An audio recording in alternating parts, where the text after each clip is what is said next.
Ils sont très pressés aujourd'hui. Ils ont envie de jouer vite. Donc bonsoir. Bienvenue pour ce concert de l'harmonie Biarritz. Oui. On est en avance. Bienvenue, donc un concert autour donc, de la musique américaine et sud-américaine plutôt, en particulier. Puisque, donc vous l'avez vu, bon, je l'ai écrit mais je ne me rappelle pas les dates parce que je ne suis pas très doué pour ça. Le 14 août 1832, l'Équateur est devenu indépendant. Je suis sûr que tout le monde était au courant. Voilà.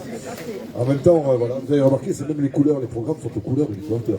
Je ne sais pas si vous avez remarqué, rouge, vert, jaune. Rouge, jaune, bleu, pardon.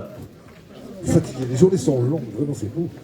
Voilà, donc on va commencer avec une pièce qui s'appelle Mambo Jambo de Pérez Prado. Donc Pérez Prado, c'était un musicien, compositeur cubain, qui est né en 1916 et qui est mort en 89, donc qui a quand même pas mal fait le 20e siècle.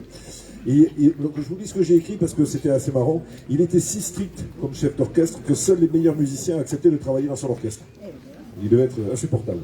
L'une des caractéristiques de Pérez Prado est que les instruments de musique alternent avec ses cris à lui. Des ouh, des ah, des eh, etc.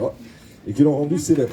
Et donc ces cris étaient aussi une manière de diriger en fait et de se faire entendre de ces musiciens qui devaient jouer au taquet parce que pour la peine ça va vite. Et donc on va commencer avec Mambo Jambo de Pérez Prado.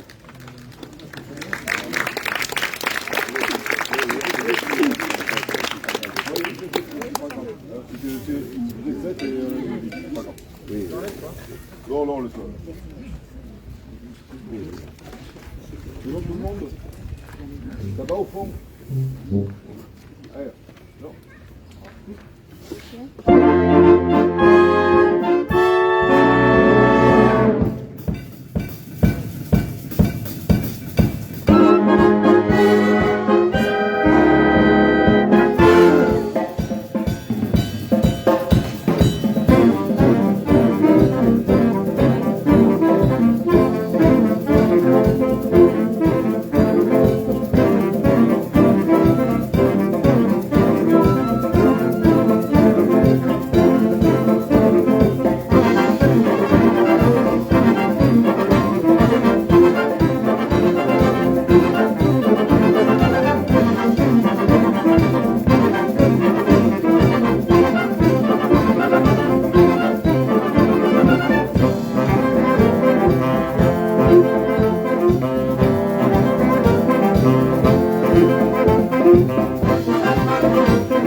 Si, c'est grave.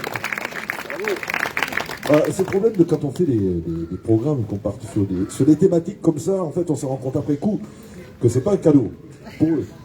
Parce que ça va vite, l'air de rien. C'est pour ça qu'ils étaient pressés de jouer. Ils avaient plein les doigts, ils avaient des fourmis là, c'était. Ils avaient envie de jouer. Bon, on va continuer. Bon, alors après, on est un peu au Mexique. Bon, c'est un film américain. De toute façon, on va faire un détour par les États-Unis. Mais donc, on va faire la musique de Zorro. Donc, le masque de Zorro. Le film, le texte exact, enfin, le titre exact. Donc, c'est un film américain, bien sûr, avec Antonio Banderas et Catherine Zeta-Jones. Donc, voilà, de très beaux acteurs qui font un très beau duo dans le film.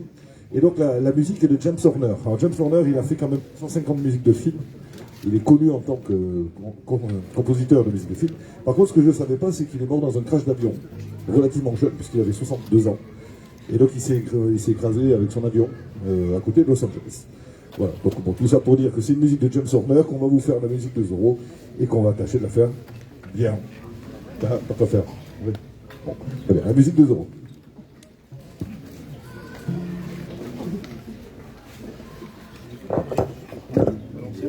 C'est pas propre, ça c'est vrai.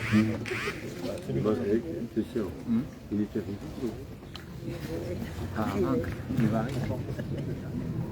C'est bon.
Donc c'était le Mexique. Donc on va passer à une pièce. Alors j'ai pas trop su la définir parce que c'est une sorte de salsa latine, je sais pas très bien. En tout cas ça s'appelle Latinda. On va demander à nos trois trompettistes de bien vouloir s'approcher. Parce qu'en fait c'est une pièce pour 3 trompettes solo. Et bon, tant qu'à faire, et qu'on a la chance en plus d'avoir 2 demoiselles, ce qui est assez remarquable quand même dans cet instrument. C'est pas encore habituel, ça vient de plus en plus, et c'est tant mieux. Ça fait du bien à tout le monde. Je vous en prie, venez. Monsieur Tégéraud, n'ayez pas peur, mesdemoiselles. Donc,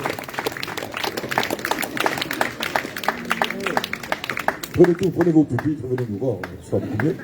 Donc, alors bon, je l'aurais fait pas dans cet ordre-là, mais on va le faire dans le sens de l'arrivée. Adrien, Olivia et Lola.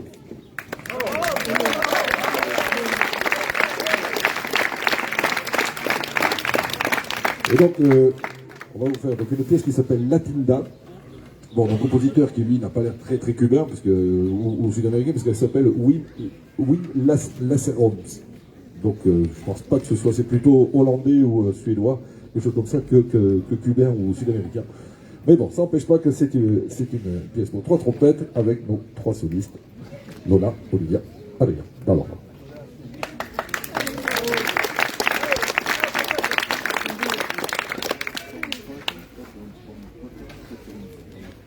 Je répète, la capot, on a changé, c'est, et on passe directement à la coda. Vous savez, c'est bon,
Alors, en fait, sur les trois, il y en a deux qui sont de Bayonne, en fait, qui étaient au conservatoire. Par contre, Lola, elle était en vacances. Donc elle est contente. Elle était venue en vacances, elle se retrouve à jouer en soliste. Donc voilà, c'était pas prévu pour elle encore ce matin. Mais, voilà. C'est ça les joies d'harmonie qui arrivent. C'est que vous arrivez le matin, vous savez pas ce qui se passe. Donc, moi, je sais. Et eux, ils savent pas. Allez, on va continuer donc, avec une pièce. Alors on va passer, on va remonter un peu. Donc on va un peu plus au nord, aux États-Unis, dans l'Oregon. Donc une pièce de Jacob de Haan, qui est donc un compositeur hollandais, qui a écrit une pièce qui s'appelle donc Oregon. Alors moi je me suis renseigné un peu sur l'Oregon parce que je ne sais pas si vous situez un peu l'Oregon. Donc c'est la côte nord-ouest des États-Unis. Donc c'est en haut à gauche, quoi, si vous voulez, quand on regarde les États-Unis. Donc la capitale de l'Oregon. Est-ce que quelqu'un a une idée? Parce que là, si vous l'avez, celle-là, elle est pas mal quand même. Parce que, comme ville connue dans l'Oregon, il y a Portland. Mais, la capitale, non, Détroit, n'importe quoi. François. Non, la capitale de l'Oregon, monsieur, sachez-le, c'est Salem. Salem, comme les sorcières de Salem, donc j'imagine que ça a un rapport. Et donc, le mot Oregon viendrait du mot français ouragan. Voilà, bon. Bon, c'est vrai qu'il n'a pas fait toujours très beau là-bas en haut. Et donc c'est aussi surnommé l'État du Castor. Donc il doit y avoir des castors. Voilà. Et donc c'est un État qui est érigé en État en 1859. Voilà. Donc bon, et puis, il y a une piste qui a été ouverte, donc il y a eu pas mal d'immigrants. Donc vous allez voir dans la pièce qu'on va vous jouer, donc qui s'appelle Oregon. On sent bien qu'il y a des gens qui voyagent et qui viennent jusque dans cette contrée perdue, puisque c'est quand même à l'autre bout des États-Unis. Ils arrivent quand même côte est, donc ils ont fini côte ouest. Voilà, il y a quand même 6000 km à traverser, et donc on va faire tout un voyage jusqu'à l'Oregon, de Jacob de Haan.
C'était l'Oregon version Jacob de Han.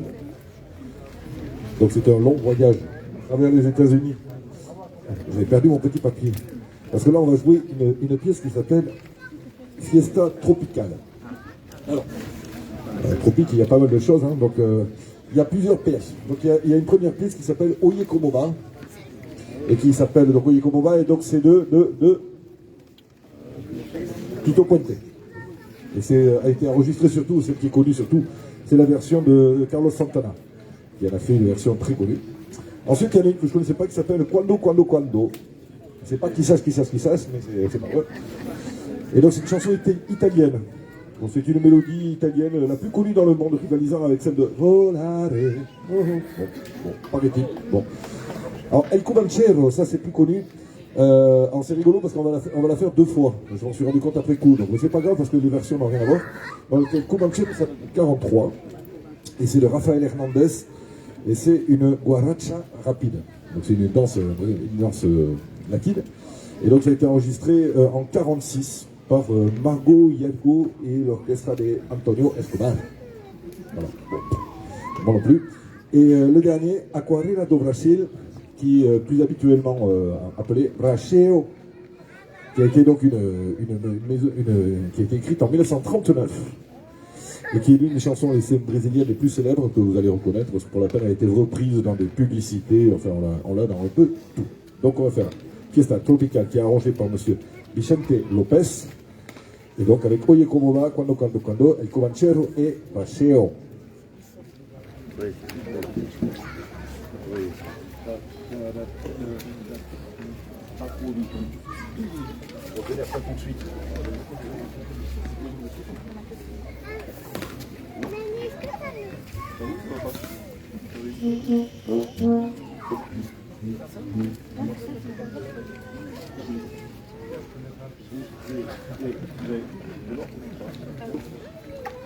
Ah oui, tiens.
Donc on commence à avancer bien dans le programme. On va continuer avec une pièce qui s'appelle Mashkenana. Mashkenada, que je prononce quand même bien. Déjà que je suis pas très fort en brésilien, en plus je prononce mal. Donc est-ce que ça vous parle, Mashkenada? Oui. Alors c'est une chanson qui a été écrite et interprétée par Jorge Ben. C'est un guitariste brésilien, encore c'est une bossa. Hein. Quand on dit Brésil, c'est souvent une bossa. Ça veut dire littéralement ce n'est rien, ça veut dire que je n'y crois pas, c'est mieux que rien, n'importe quoi. Enfin bon, Mas que nada, ça veut dire bon. Pas très important. Voilà, c'est pas important quoi. Et donc elle est surtout connue parce qu'elle a été reprise par Sergio Mendes en 66. Elle a surtout été utilisée dans les musiques de pub pour Nike et pour Seat. Enfin, je ne veux pas faire de la pub pour des marques quelles qu'elles soient. Enfin voilà, donc c'est une musique de publicité que vous avez certainement entendue plus d'une fois. Là, la différence, c'est que elle est arrangée, bien évidemment, pour harmonie. Et donc elle est arrangée pour harmonie par un arrangeur qui s'appelle Naohiro Iwai. Donc je vous en ai déjà parlé si vous êtes venu récemment. On avait déjà joué des pièces de lui. On a joué d'ailleurs la première pièce qu'on a jouée de lui la première pièce qu'on a jouée dans le concert était arrangée aussi par Iwai. Celle-là étant si arrangée par alors je sais pas, c'est du japonais. Alors, entre le brésilien et le japonais, je sais bien. Non, ça s'appelle Naohiro Iwai. J'ai même la version écrite en japonais, mais ça par contre je ne le dis pas. Et voilà. Donc une version de Mas que nada, donc une samba, une bossa brésilienne par Icha Shomei.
patient, oui, mais il a l'habitude. Il en fait trop.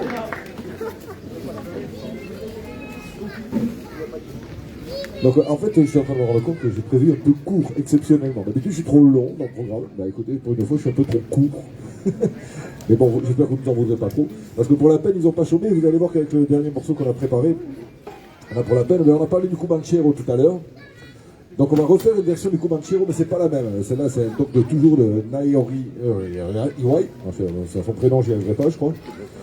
Et alors, bon, parce que comme on a déjà parlé du Comanchero, j'ai regardé un peu qui c'était ce jeune homme. Parce que vraiment, il écrit très très bien pour harmonie, il orchestre très bien, il arrange très bien. Et c'est très bien fait, quoi. Donc je voulais savoir qui c'était. Et donc en fait, il est mort en 2014. Donc, c'est dommage, parce que pour la peine, il aurait pu continuer. Il a étudié à Tokyo, et donc c'était un arrangeur de musique de jazz, et entre 1946 et 1959, il a beaucoup travaillé, fait beaucoup d'arrangements. Et il est connu dans le monde entier justement pour ses arrangements. Alors bon, c'est sûr qu'il n'a pas fait top 50, mais sincèrement, pour les gens qui jouent en harmonie, voilà, tous les arrangements de Naohiro Iwai, ben, il n'y a rien à jeter. Vraiment, sincèrement. Et alors le Comanchero, donc c'est une samba au départ. Mais vous allez voir là, la version qu'il nous a faite, elle va très vite. Ah, on a un percussionniste de plus, mais ça c'est vrai, j'avais oublié. On a François Gonzalez, donc je ne sais pas si vous le connaissez, il est déjà venu diriger, puis il dirige l'harmonie à Bayonne, donc il est venu nous filer un coup de main parce qu'il manquait de trombone. Donc il est multitâche. L'année dernière, il avait pris ma place et c'était très bien. Bon, cette année, il a pris le trombone, c'est très bien aussi. Là, il s'est mis à la percussion, là c'est déjà beaucoup moins bien. Qui coque. Voilà, donc tout ça pour dire que cette semaine, donc on a des gens qui viennent partout. Donc je tiens à remercier tous ceux qui viennent et qui ne sont pas venus d'habitude, qu'on ne connaît pas, qu'on n'a pas l'habitude de croiser. Donc Margot, Lola, il y en a plusieurs qu'on n'a pas eu l'occasion de voir souvent. Je tiens vraiment à vous remercier tous. Je suis désolé de vous avoir fait souffrir un peu parce que pour la peine on a été très vite cet après-midi, il y avait beaucoup de choses à voir. Et tout le monde était bien fatigué, donc on n'a pas trop insisté. Mais bon, allez, le Comanchero, on va tâcher de voir si les percussionnistes sont toujours aussi bons. Messieurs les percussionnistes, vous êtes prêts? La parole est à la percussion, ce qui n'est pas vraiment un cadeau. Excuse-moi Antoine.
Donc bravo les percussions, merci les percussions. Concerto. Alors on va en faire un petit dernier parce qu'on finit toujours sur une autre couleur locale quand même, puisque quand même on est au Pays Basque, on va essayer de garder notre identité de base. On va finir avec un passo doble, on va changer. D'habitude on fait un fandango, aujourd'hui on fait un passo doble qui s'appelle El Gato Montes. Donc tout le monde le connaît. Très jeune homme. Et un très beau passo doble, très connu. Je vous remercie de votre présence. La semaine prochaine, donc il y aura concert bien évidemment. La seule différence c'est que ce ne sera pas moi qui dirigerai. Chaque année je demande à un collègue, un ami, chef d'orchestre dans le coin de venir diriger. Donc la semaine prochaine ce sera Gérard Portelano. Donc pour ceux qui étaient venus au tout début de la saison, il était venu jouer en soliste déjà une première fois. Il joue de l'euphonium, il est prof au conservatoire à Bayonne avec moi. Et il dirige aussi les harmonies, donc voilà, exceptionnellement, ce sera lui qui dirigera la semaine prochaine. Mais même lieu, même heure, voilà, même punition. Bon, j'espère pas quand même. Mais en tout cas, ce sera Gérard qui dirigera la semaine prochaine. Donc je vous remercie. Juste une petite parenthèse aussi que je me suis promis de faire systématiquement d'ici à la fin de l'été. Nous sommes une association. Et donc, comme toute association, eh bien, elle nécessite des bénévoles. Elle nécessite des musiciens pour se produire sur scène. Mais elle nécessite aussi des bénévoles pour faire tourner l'association. Et actuellement, nous ne sommes pas très nombreux dans l'association. Et nous sommes même deux à faire tourner l'association. Il y a Kevin qui est en jeu juste là, qui exceptionnellement n'est pas là avec nous, mais qui d'habitude joue dans l'harmonie. Et voilà, il y a Kevin et moi, et donc on est à tous les deux à tout faire. Et donc sincèrement, c'est très lourd. Donc s'il y a des gens que ça intéresse de prendre parti ou de s'investir dans une association à but culturel, parce qu'on essaie quand même de faire les choses proprement et bien, pas qu'à faire, c'est mieux. Donc on essaie de faire les choses bien, et donc voilà, s'il y a des gens que ça intéresse, je me suis promis de faire un peu de publicité pour ça, donc si ça jamais vous intéresse, on en reparle après le concert. Je vous remercie en tout cas pour votre soutien, votre fidélité. On va finir avec El Gato Montes, je vous souhaite une excellente soirée, on se retrouve la semaine prochaine, et donc avec Gérard Portelano, la thématique je ne m'en souviens plus, donc vous découvrirez avec lui la semaine prochaine. Très bonne soirée, merci beaucoup, bonsoir.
Merci beaucoup. Pour une fois qu'on n'est pas en retard pour la force d'âge, c'est plutôt une bonne nouvelle. Je vous remercie beaucoup. En tout cas, je vous souhaite une excellente soirée, très bon dimanche. Et à dimanche prochain, si vous le voulez bien. Nous, on sera là. Merci beaucoup. Bonne soirée à tous. Au revoir.